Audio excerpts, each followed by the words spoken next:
بعدیم افغانستان لنکروزر افغانستان رو ببینیم. هیچکی باورش نمیشد اینجا افغانستان. همه میگفتن پاکستان. آقا دیگه ما رو مجبور کردیم بریم ویدیو بگیریم تو خیابون بگیم آقا اینجا افغانستانه. بعد آقا من اینجا تو این ویدیو موندم خدا وکیلی، اصلا پشمام ریخت وقتی این صحنه رو دیدم. پراید اینجا چیکار میکنه بین این همه لنکروزر؟ نگاهی پراید اینجا چیکار میکنه؟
Everything you've heard about Afghanistan is only part of the story.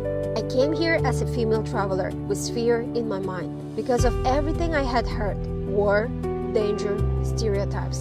But the moment I arrived, something felt different. At the airport, a stranger helped me. On the streets, people offered me food, kindness, without expecting anything in return. No one talks about this side, and slowly, my fear disappeared, and stereotypes I believed in started fading away. What I found instead was humanity. And honestly, one thing that made this journey feel safe and easy was staying connected the whole time, even in remote villages. Behind me is something the Western media will never show you. I'm in Kabul, Afghanistan, on a street that was once filled with the non-stop sounds of gunfire and rockets. Well, those sounds have now been replaced with the rattle and hum of drills and hammers. And that's because a new day has dawned here in Afghanistan. For the first time in decades, the country is at peace, and the government, along with private investors, are focused on rebuilding and revitalizing the city. They have invested hundreds of millions of dollars in all sorts of projects. They've actually planted hundreds of trees throughout the city. I think they've completely remodeled 12 parks, and they're in the process of reconstructing the biggest park in the entire city of Kabul. So I've been here 48 hours, and I'm just blown away by how much construction and progress is taking place here. It seems like on every new street, there's an infinite amount of new buildings and new developments, and just the sweet sound of progress, I guess you could say. So the people of Afghanistan have every reason to be very hopeful for the future, and I can't wait to see what Kabul looks like in the next 20 years. This is not what I expected when I heard Kabul, Afghanistan. When I hear Afghanistan, I think like ruins, but this is modern. I mean, look at these beautiful restaurants. No, I on the street outside, it's better. Oh, businessmen go there.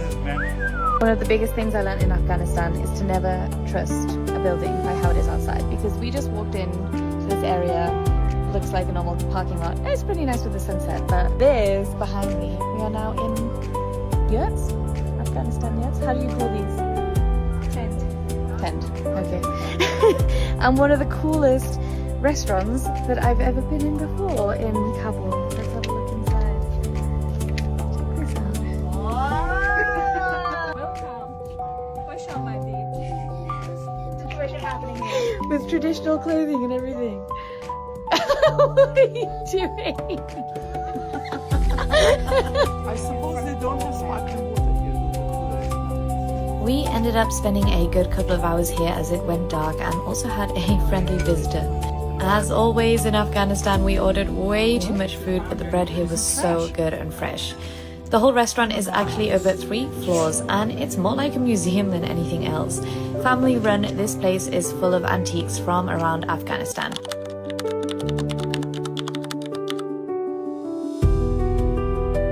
Rate these countries out of 10 based on hospitality. Afghanistan. 9.5 out of 10. One of the most hospitable places on the planet. Philippines. افغانستانی که توی اینستاگرام بود یه افغانستان دیگه بود. یعنی انگار کنید شما ما یه کشوری رفتیم اون داشت یه کشور دیگر رو روایت می‌کرد. اصلا این شکلی نبود و من قبلش اینو بگم حامد هادیان به من گفت ما اگر بخوایم لایک بگیریم ما اگر بخوایم کف و سوت بزنن برامون و فلان و بهمان باید یه چیز بگیم اگر بخوایم واقعیت رو روایت کنیم باید یه چیز بگیم ما یه چیزی رو میدیدیم مثلا میگیم آقا این دیوان سفیده روبروی من دارم میبینم یکی از اون ور داد میزنه نه دروغگو این لیوان سیاهه واقعا صحنه‌ای که توی افغانستان بود این شکلی بود ما تحلیلگر و جامعه شناس و اینا نیستیم ما فقط قصه تعریف میکنیم قصه‌ای که ما میدیدیم و تعریف میکردیم سفید بود. What do you think about Afghanistan?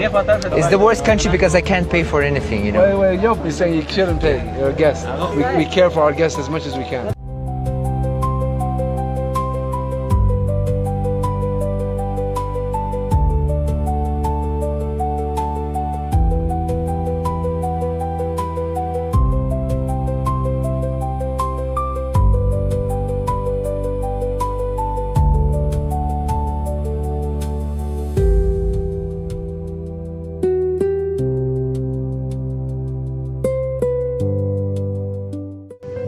فقط به یه شرطی پول شما به شما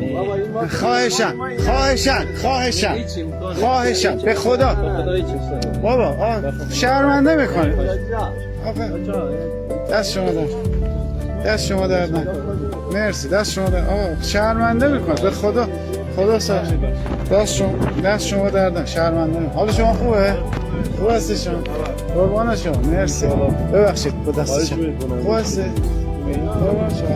خیلی ممنون سلامت باش خیلی هوا گرمه ولی همه جا من اینجا دوست آشنا دارم افغانستان من از جنوب شروع کردم اومدم همینجوری ولایت به ولایت انسان‌های بسیار خوب آب میبه آب خنک پولم که اصلا گفت زشته اصلا چیه پول اصلا زشته یعنی کلمه زشته رو گفت دیگه من دیگه خجالت کشم ببین من اومدم اینجا نون بخرم میگم آقا پولشو بگیر هوس کردم نون شما رو امتحان بکنم از من پول نمیگیرن ما چی کار کنیم نون میخوام بخرم آقا پول خواهش آقا به خدا من شرمنده میشه آقا خواهشن هر چقدر میخوای بشه ای خدا آقا دست شما درد نکنه ما تو افغانستان آقا دست شما خدا بده برکت به شما خیلی ممنون دست شما درد نکنه مرسی خیلی ممنون جا میایم هر چی بخریم از ما پول نمیگیرن تو افغانستان چیکار کنیم که پول از ما بگیرن هر جا میام غذا بخرم پول نمیگیرن میام آب بخرم پول نمیگیرن میام بنزین بخرم پول نمیگیرن آقا شما هم باید بفروشید پول در بیارید برای زن و بچه‌تون شما خیلی لطف دارید دست شما درد خدا به افغانستان به مردم افغانستان برکت بده که اینقدر شما خوب هستید اینقدر مهمان نوازید دستتون درد خدا بهتون برکت بده من دیگه جرئت نمیکنم چیزی بیام بخرم چون میدونم پول نمیگیرن وای نمیستم میرم دست شما درد نکنه شما خیلی با معرفتید خیلی با محبتید